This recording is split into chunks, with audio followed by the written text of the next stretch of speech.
My name is Eliza, and the night it happened, I was lying in bed, half distractedly scrolling through my phone when the family group chat lit up. Ping after ping filled the screen with excitement.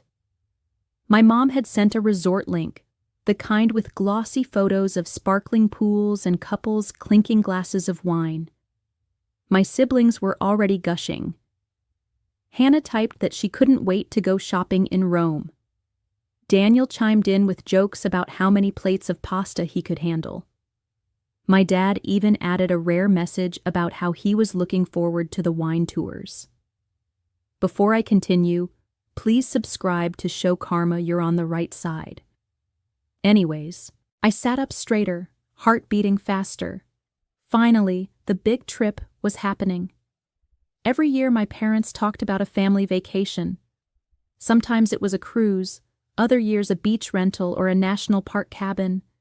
And every time, I hoped it would be different, that I would finally be part of the excitement, part of the tradition, instead of standing at the edges. I started typing a message, asking about dates and checking my calendar. That's when I saw it. Sorry, Eliza. There isn't enough budget for you this year. My mom's words sat in a neat gray bubble, cold and blunt. No explanation, no softening, just that. I froze, rereading it, my fingers hovering above the keyboard. Maybe I had misunderstood. Maybe she meant something else. But then Hannah responded with a sympathetic emoji. Daniel followed with, "Yeah, maybe next time." And my father hit the chat with a thumbs up. The conversation carried on like nothing had happened. My chest tightened. Not enough budget for me. The way it was worded made me sound like an expense they couldn't justify, as if I were luggage too heavy to bring along, disposable.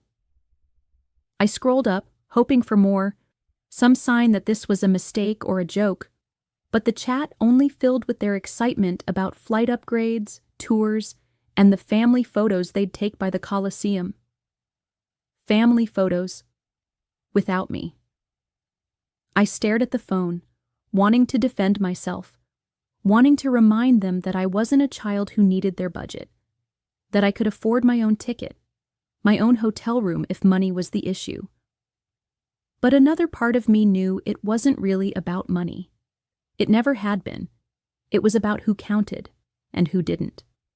My fingers shook as I typed and deleted messages. I can pay. Delete. Why am I excluded? Delete. This isn't fair. Delete. Nothing I wrote felt worth sending because the truth was already obvious. They didn't want me there. The chat buzzed again with laughter, emojis, and plans. Hannah joked about how Daniel would probably sleep through half the tours. My mom wrote, "This will be the perfect trip for us." That word again, us, not all of us, just the ones who mattered. For the first time, I didn't just feel left out. I felt erased. And staring at that screen, I realized something sharp and undeniable. I was never part of the picture they wanted to paint. From the outside, my family always looked like the picture of perfection. Neighbors used to compliment my mother on our Christmas cards, the glossy ones where we all wore matching sweaters, lined up in front of a perfectly decorated tree. My father's tie coordinated with my mother's dress. Hannah had her hair curled like a model, and Daniel always seemed to flash that easy smile people adored. I was there too, of course, but only because I had to be. My smile always felt forced, as though I were an extra in a play where the rest of the cast knew their lines and I was just filling space in the background. The illusion extended far beyond those cards. Every summer, we packed into a shiny SUV and drove to vacation spots designed to impress. Beach houses, ski resorts, even Disneyland when we were younger. My mother would post albums on Facebook with captions like "Family First" and "Making Memories Together." People would comment about how lucky I must be to have such a close-knit family.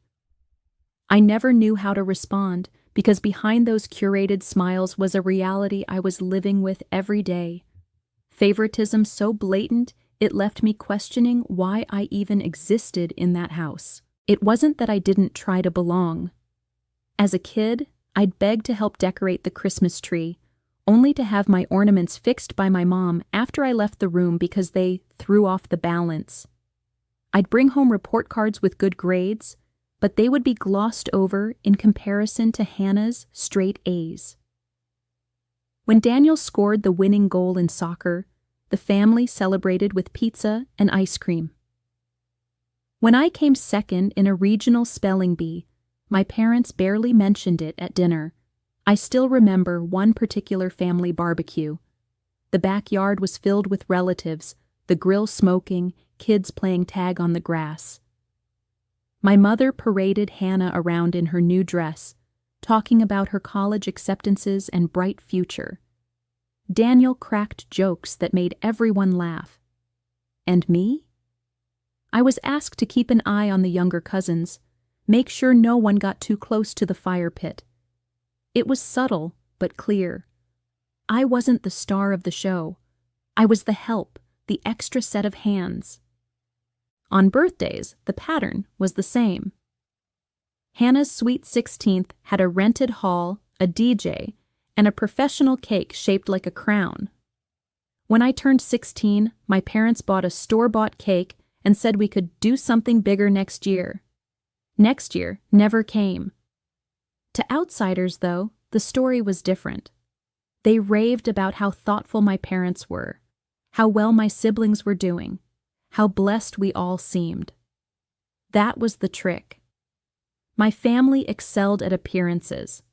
They knew how to shine under a spotlight, how to stage manage every detail so that we looked flawless to the world.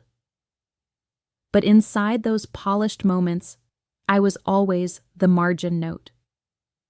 Always the one dismissed with a shrug, the one forgotten when it was time to hand out praise. The illusion was perfect, except for the way it crushed me, quietly, year after year. In my family, there were the golden ones, and then there was me. Hannah, the youngest, could do no wrong. My parents adored every move she made. She got new clothes for every school dance, trips with friends fully paid for, and an endless stream of compliments about her beauty, her charm, her bright future. When she landed a part-time job at a boutique, you'd think she had been crowned CEO. My mom posted about it online, bragging about Hannah's entrepreneurial spirit. Meanwhile, when I quietly worked weekends at a diner to cover my own expenses, not a word was said. Daniel, the oldest, was even worse. He was the family hero, the one my father described as the rock. He went to a decent college, nothing Ivy League, but you'd never know that from the way my parents told the story. They exaggerated every detail of his career path, made it sound like he was destined for greatness. Every bonus he received was toasted at family dinners. Every vacation he took with his girlfriend turned into an anecdote they told proudly to relatives. Daniel was showered with expensive gifts on birthdays, electronics, watches, even help with his rent when he struggled. I learned early on that my role was different. I was expected to understand. That word became a mantra whenever I asked why things were uneven. When Hannah got a brand new iPhone while I was handed down Daniel's old cracked one, I was told, "Eliza, you need to understand.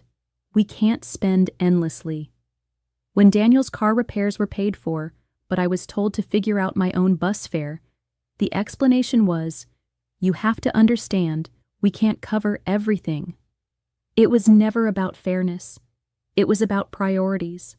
And I was never one of them. Trips were the worst. I'll never forget the time they all went to Mexico. I had been excited when I overheard them planning, assuming, of course, that I was included. But when I asked about flights, my mom sighed and said, "You need to understand, Eliza. These trips are expensive.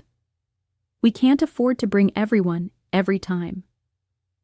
As if I were some unnecessary extra ticket, not a daughter. They brought back souvenirs for each other, sun-kissed photos for social media, and stories about the adventures they had. I was given a refrigerator magnet with my name on it as if that was enough. Even my accomplishments were framed in terms of cost. When I got into my university of choice on scholarship, instead of celebrating me, my dad said, "Well, at least that saves us some money."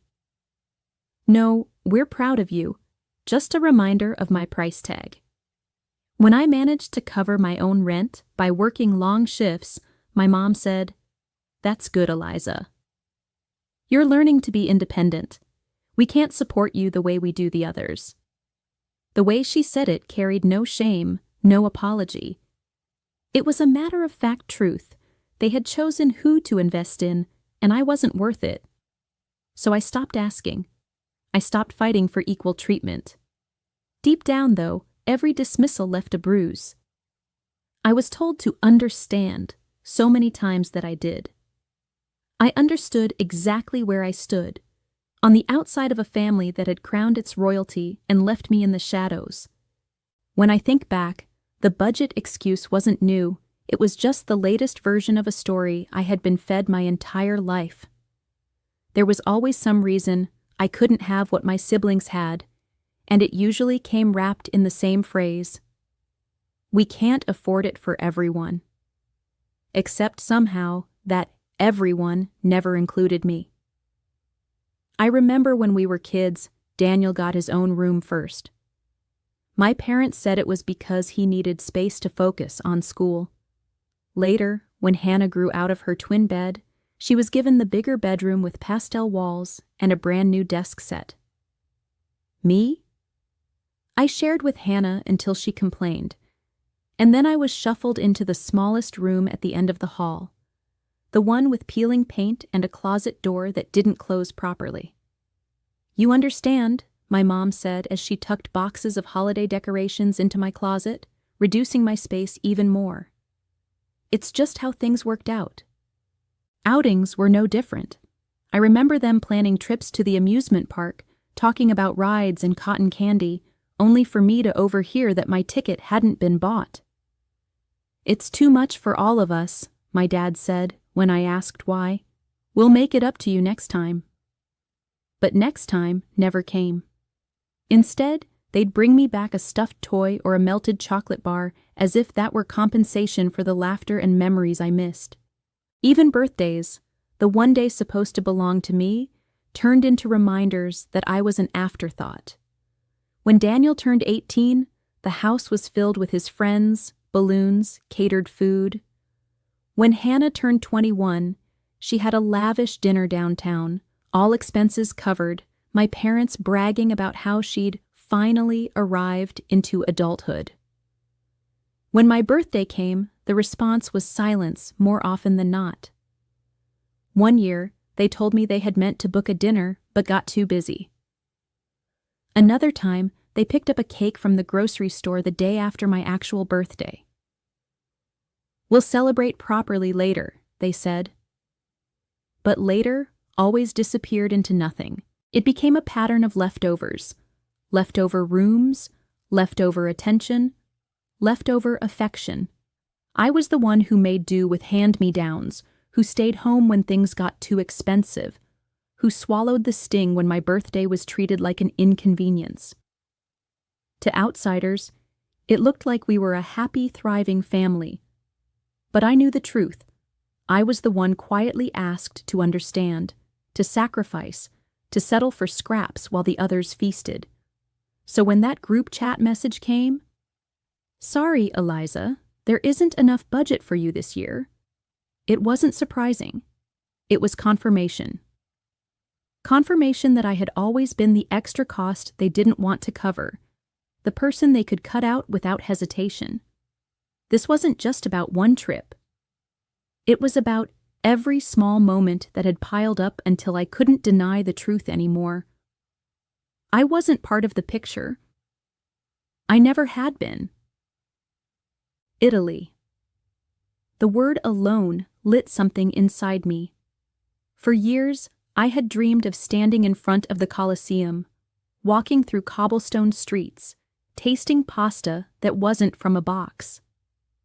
I used to scroll through photos of Tuscany vineyards and Venice canals, promising myself that one day, somehow, I would go. So when I first heard whispers about this year's family trip, my heart leapt. Finally, I thought. Finally, I'd have the chance to be part of something bigger than the sidelines. The group chat filled with excitement. My mom dropped a photo of the Amalfi Coast with the caption, "Counting down the days." Hannah chimed in about how she'd already started shopping for dresses. Daniel joked about practicing his Italian, "Ciao Bella," as if he'd been planning it for years. And then came the line that stopped me cold. "Sorry, Eliza, there isn't enough budget for you this year." It wasn't phrased as an apology, though. It was more like a business decision, casual and firm, as if I were a line item on a spreadsheet that didn't make the cut. I stared at the message for a long time, the words blurring through tears I refused to let fall. Italy had always been my dream, but hearing that I wasn't included didn't just hurt because of the destination. It hurt because it felt like the final confirmation of what I had always suspected. I wasn't really part of them. I was optional, forgettable. The child you only bring along if there's a discount ticket available. I didn't respond right away. What was there to say? Should I have begged? "Please, I'll pay my own way. Just let me come." But I knew even if I offered, they'd find another excuse. They always did. I thought of the years of leftover birthdays, of being shuffled into the smallest room, of watching my siblings receive gifts and praise while I was asked to understand. This was just the pattern laid bare. I imagined them in Rome, tossing coins into the Trevi fountain. In Florence, gazing at Michelangelo's David. On the Amalfi Coast, sipping wine as the sun set over the cliffs. All the while, I'd be thousands of miles away, scrolling through their photos as they posted "family trip of a lifetime" with captions about love and togetherness. And my absence? It wouldn't even be mentioned. The sting of it wasn't only in being left out. It was in knowing that they didn't even hesitate. They didn't try to include me.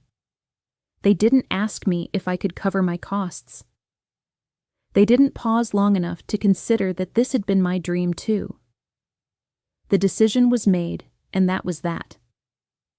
In that silence, I understood something I had been avoiding for years. This wasn't about money. It never had been. It was about value, who they valued and who they didn't. And for them, I had never been worth the price.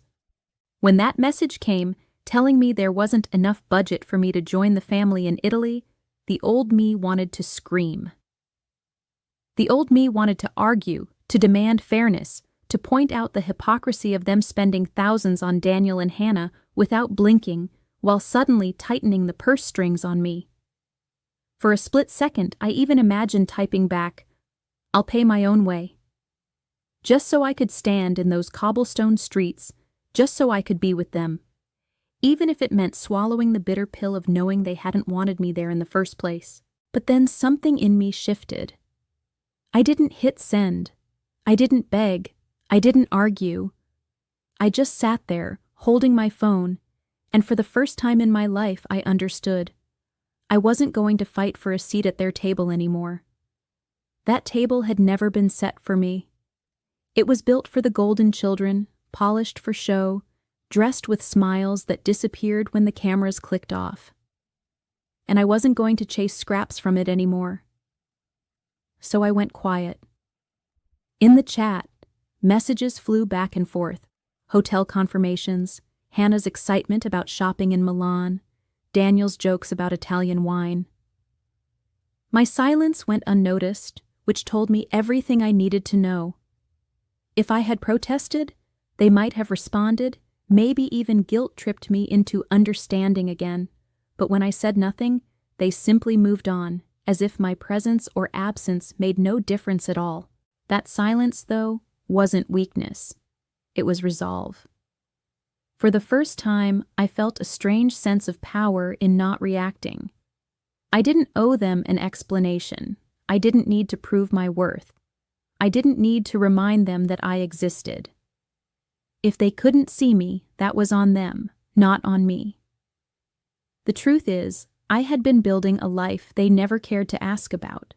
Long hours at work, quiet wins, choices I made for myself, rather than to fit their mold. I wasn't rich yet, but I was independent, and every step I took away from them made me stronger. Maybe I didn't have their approval. Maybe I never would. But what I did have was my own plan, and unlike their selective invitations, it didn't require anyone else's permission. That night, I closed the family chat and set my phone aside. I sat in the quiet of my small apartment, with its thrift store couch and the hum of the radiator, and I smiled. Not because being excluded didn't hurt, it did, deeply, but because I finally knew that I wasn't going to let their choices define me anymore. They had made it clear I didn't belong at their table. Fine. I would build my own. And one day, when I was ready, that table would be bigger, brighter, and stronger than anything they had ever offered me, and they wouldn't even have a seat at it. While my family spent years brushing me aside, I had been quietly carving out a life of my own. It started with a job in tech, not glamorous by their standards, not something they could brag about at dinner parties the way they flaunted Daniel's internship on Wall Street or Hannah's volunteer trip to Europe. But it was steady, challenging, and it gave me room to grow. I loved solving problems, working late into the night to untangle code, to make systems run smoother. No one at home ever asked what I did, but at the office, people noticed. Promotions came, not overnight, but slowly, steadily, earned with each project I poured myself into. The job was just the beginning. On the side, I started freelancing, building websites for small businesses and nonprofits. What started as extra cash to cover rent became something bigger. With every client, my confidence grew. I wasn't just working, I was creating, building connections, helping people bring their visions to life. Some weekends I barely left my desk, not because I had to, but because I wanted to. I had discovered the kind of independence that didn't rely on anyone's permission, least of all, my family's. Money was tight at first, but I learned to make it stretch. I cut corners where I could, ate simple meals, shopped secondhand, and when I had extra, I didn't waste it. I invested. Carefully, quietly, almost secretly. I read books, watched tutorials, asked questions from mentors who didn't even know how much they were shaping my future. While my parents were still paying for Hannah's shopping sprees and covering Daniel's debts, I was building something they couldn't see: stability. They never asked. At every family gathering, conversation circled back to Hannah's new apartment, Daniel's latest promotion, my mother's new kitchen remodel. When it was my turn, someone would wave vaguely and say, "Oh, Eliza's doing something with computers," before moving on. I stopped correcting them. Why explain myself to people who didn't care to listen? My work, my projects, my future, none of it fit their story of who I was supposed to be. So I kept it to myself, and in that privacy, I thrived. What they didn't realize was that their indifference had given me something unexpected: freedom. While they lived under the weight of appearances, every decision measured by what neighbors or extended relatives might think, I was free to build quietly, without scrutiny. Every paycheck I invested, every late night I spent working, was mine. Not for show, not for approval, just mine. And so, while they believed I was the leftover child, the one they could leave off the trip without consequence, I was already laying foundations far sturdier than the ones they stood on. My life wasn't loud or flashy, but it was solid. And one day, I knew, it would be undeniable. They would look at me, the daughter they never thought was worth the budget, and see what I had built without them. What my parents and siblings never realized was that while they were busy cutting me out of their plans, I had been building a future so far beyond anything they could have imagined. It started quietly, almost invisibly. A promotion at work that no one at home even bothered to ask about. I was leading a major project, one that brought in millions for the company. My boss pulled me aside afterward and said, "You've earned this." The raise was generous, but the real prize was the stock options tucked into the contract. I signed without fanfare, without telling a soul, because I knew if I ever mentioned it in the family chat, it would be met with silence or brushed aside as not that impressive. Months passed, and the company's value exploded. Suddenly, those pieces of paper no one cared about turned into numbers so large they didn't seem real. I watched my balance climb, my savings double, then triple. Every time I refreshed the screen, it was another reminder. I had done this. Without their approval, without their help, without their acknowledgement. The bonus from that project came in a lump sum so big it made my hands shake when I first saw it land in my account. I remember staring at the screen, sitting alone in my little apartment, laughing and crying at the same time. Not because of the money itself, but because of the freedom it represented. For the first time in my life, I wasn't just surviving, I was thriving. And nobody in my family had the faintest clue. I didn't rush out to flaunt it. I didn't buy designer handbags or post vacation photos to make anyone jealous. Instead, I made smart moves. I invested again, this time in myself. I bought property, small at first, an apartment I could rent out. Then, later, something bigger, a place I could escape to when the city noise became too loud. Each decision was deliberate, each investment a step away from the life they had written for me, and toward the one I was building on my own terms. They still thought of me as the one they had to budget around, the one they could easily leave behind. They had no idea that I could buy my own ticket to Italy 100 times over, that I could host a vacation they'd never dream of affording. They thought I was invisible, but invisibility had been my weapon. While they dismissed me, I had learned to move quietly, to grow without their interference, to create a fortune in silence. And it wasn't just money. It was freedom. Freedom to walk away without fear. Freedom to know I never had to rely on their scraps again. Freedom to build a table so large, so beautiful, that I would never again beg for a seat at theirs. They didn't invite me to Italy. That was fine, because when the time came, they'd see the truth. I was living a life richer than they'd ever imagined, and they had no place in it. While the family group chat buzzed about flight confirmations, hotel bookings, and dinner reservations in Italy, I stayed quiet. They didn't notice my silence. Why would they?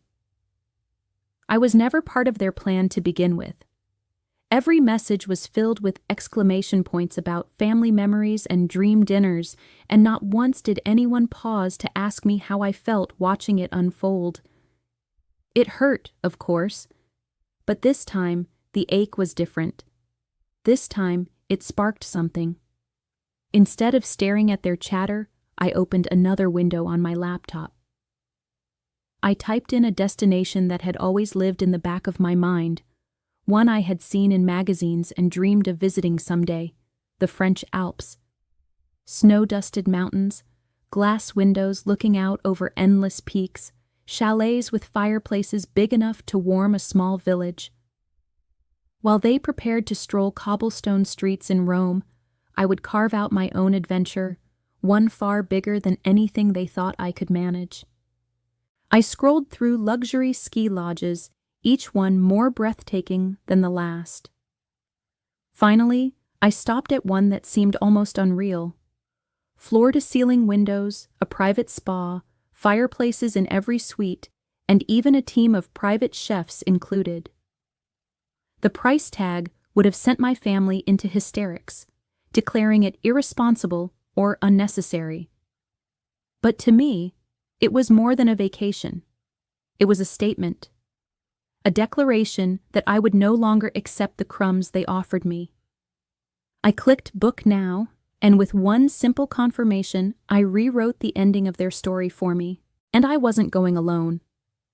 My family never once asked about the friends I had made in the city, the people who had become my real circle. They didn't know about Olivia, who cheered me on when I got my promotion, or Marcus, who insisted on celebrating even the small wins with champagne and laughter. They didn't know about Claire, my neighbor-turned-best friend, who had sat with me through late nights of coding and early mornings of doubt. Unlike my parents and siblings, these people saw me, valued me, wanted me around.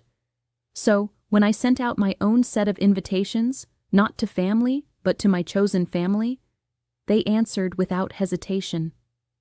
"Yes," Olivia texted back almost instantly. "Tell me what to pack." Marcus sent a string of champagne emojis. Claire called, her voice practically vibrating with excitement. "We're doing this! French Alps! You're incredible!" As I watched their enthusiasm pour in, I realized this was what belonging felt like. Not being squeezed into someone else's version of family, but creating your own. Not begging for inclusion, but opening your arms to those who actually wanted to be there. So while my parents counted heads for their Roman dinners and my siblings planned matching outfits for their family photos, I was packing for something far more meaningful. A trip that wasn't about proving myself to them, but about celebrating the life I had built without them. They hadn't made room in their budget for me. That was fine, because I had made room in my life for something better. The morning of their departure, I woke to the familiar ping of the group chat. Photos had already started rolling in, my mother snapping a picture of my siblings with their matching luggage sets, all smiles as they posed at the terminal. "Family complete," the caption read, as if the words weren't a knife twisted into my chest. The comments poured in instantly. "What a beautiful family!" "Have the best time." "Memories you'll never forget." And I sat there staring at the screen, the only one who knew the truth. Their family wasn't complete. It never had been. I set my phone down and looked around the quiet lounge of the international terminal where I sat. A steward had just brought me a glass of champagne, the bubbles catching the early morning light. My ticket, tucked neatly into the folder on the table, read first class to Geneva. I traced the letters with my finger and felt a calm rise inside me. While they had spent weeks reminding me there wasn't enough budget for me, I was about to step into a journey that cost more than their entire family trip combined. Not because I wanted to outspend them, but because I finally understood the difference between being tolerated at their table and being free at my own. Boarding was called, and I walked down the jet bridge without hesitation. No fighting for space in coach, no awkward glances when the flight attendant asked me to squeeze into a middle seat. My world was different now. As I stepped into the cabin, the plush leather seats stretched before me, each one private, each one its own quiet sanctuary. A flight attendant smiled warmly, took my coat, and offered to bring me a hot towel before we even left the ground. I sank into my seat, the kind that reclined fully into a bed, and let myself breathe. As the plane taxied, I glanced at my phone one last time. Another photo had appeared.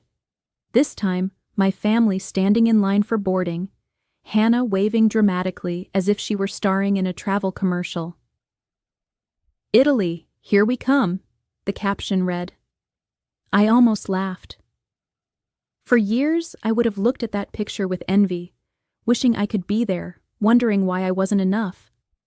But now, sitting here with the quiet hum of first-class service around me, I felt something else entirely. Relief. I didn't want to be there. Not anymore. The engines roared, and the city shrank beneath us. I lifted my glass in a small, private toast to freedom, to new beginnings, to no longer waiting for scraps of their approval. My adventure was just beginning, and for once, it was mine alone. I wasn't the forgotten sibling left behind at home. I wasn't the afterthought excluded from their glossy family photos. I was Eliza, the woman who had built her own life, her own fortune, her own seat on a flight heading somewhere they had never thought to imagine. And as the clouds swallowed us whole, I smiled, knowing this departure wasn't just a trip. It was a transformation.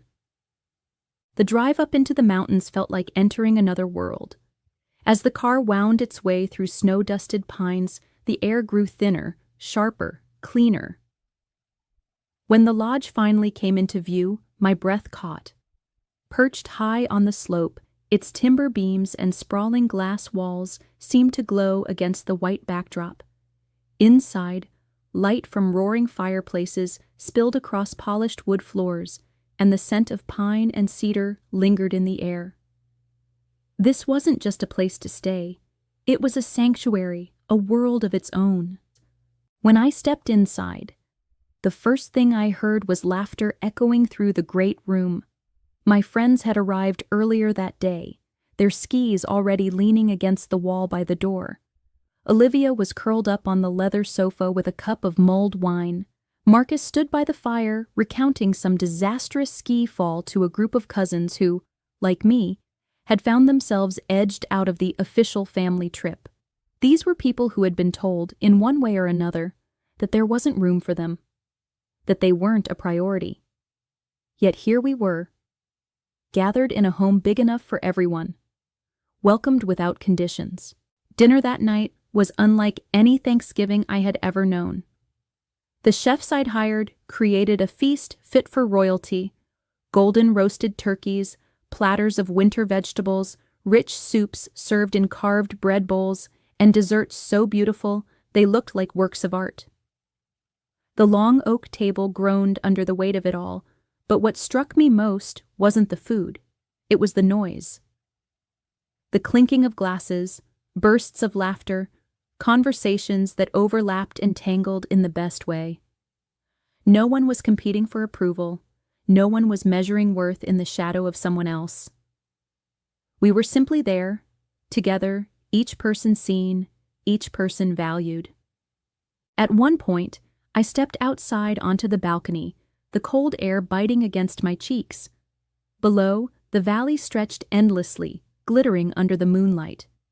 Behind me, through the tall windows, I could see everyone gathered at the table, plates piled high, wine glasses raised. Their joy filled the space like music, spilling out into the night. For the first time in years, I felt what it meant to belong. Not because I'd been squeezed in, not because there was room in the budget, but because I had created the space myself.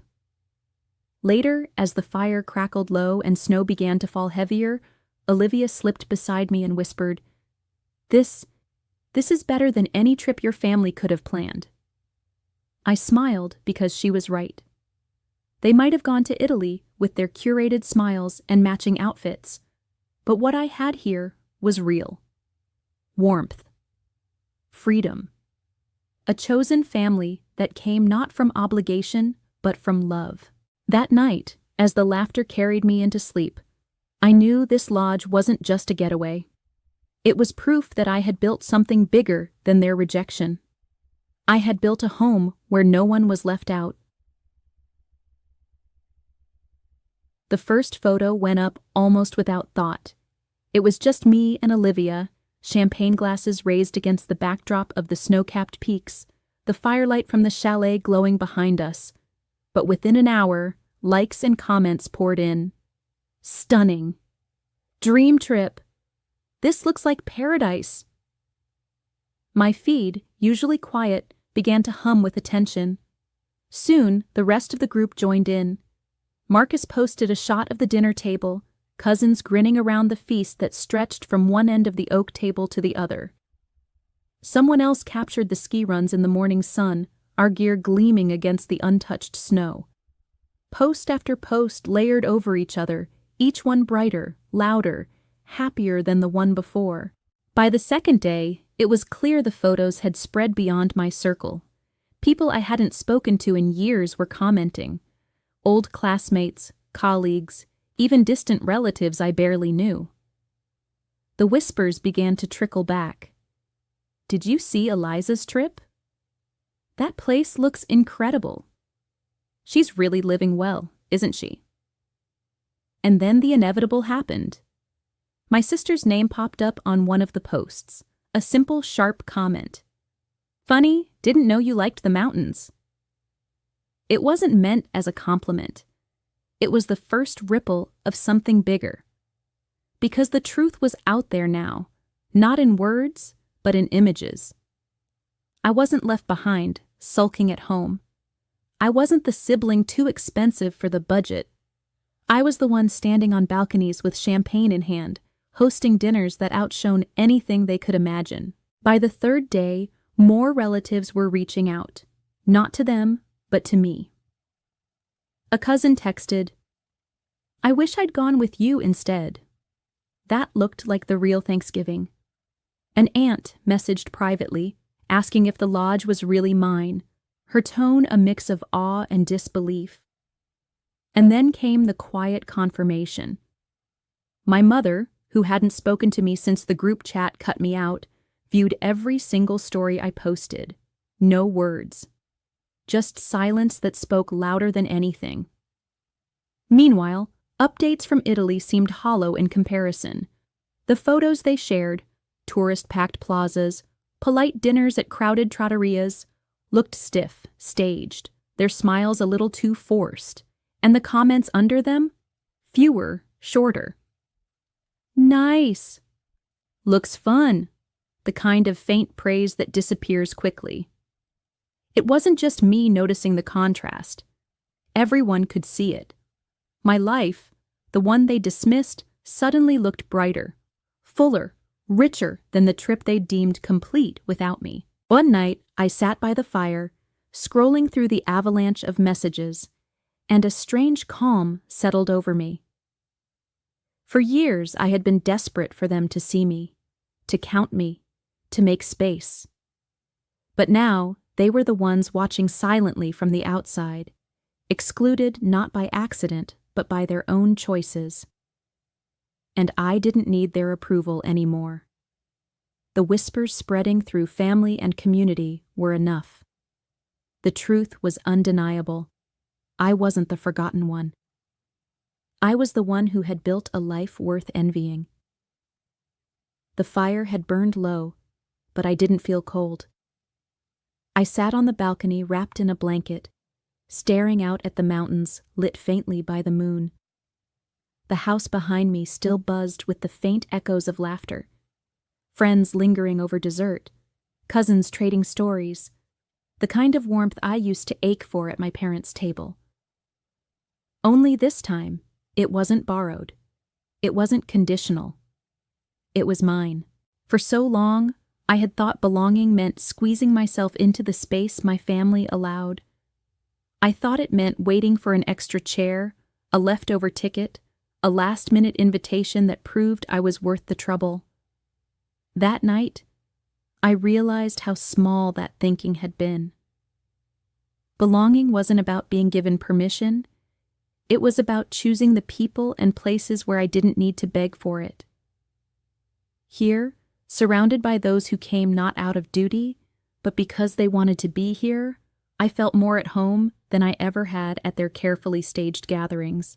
I remembered all the times I was told to understand why the budget didn't stretch far enough for me, understand why I had to share while others didn't, understand why their comfort mattered more than mine.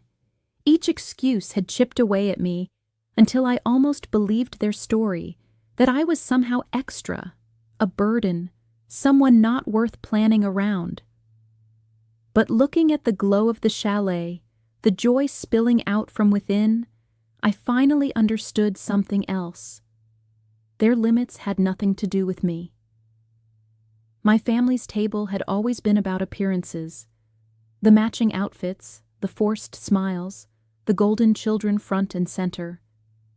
But it was never about connection, never about the messy, real love that sits with you in the silence, that makes space without being asked. That's why I'd never truly belonged there. That's why being left out this year wasn't a tragedy. It was a turning point. I thought of the comments pouring in on the photos we'd posted, the cousins who admitted they'd rather be here, the quiet way my mother had watched every story without saying a word. They had built a version of family that looked complete, but all it took was one absence, mine, for the cracks to show. Meanwhile, I had built something stronger, something that didn't shatter when someone left, because everyone here knew they mattered. As the night grew quieter, I let myself breathe in the cold mountain air, steady and sharp. I didn't need their seat on their trip. I didn't need their explanations, their excuses, their carefully managed smiles. I had made my own table, my own circle, my own joy. And the best part? I hadn't just proven them wrong, I had proven myself right. They told me there wasn't enough budget for me, I whispered into the night. A small smile tugged at my lips. So I showed them I was priceless. If you enjoyed the story, make sure to subscribe and let me know in the comments. Thank you for watching.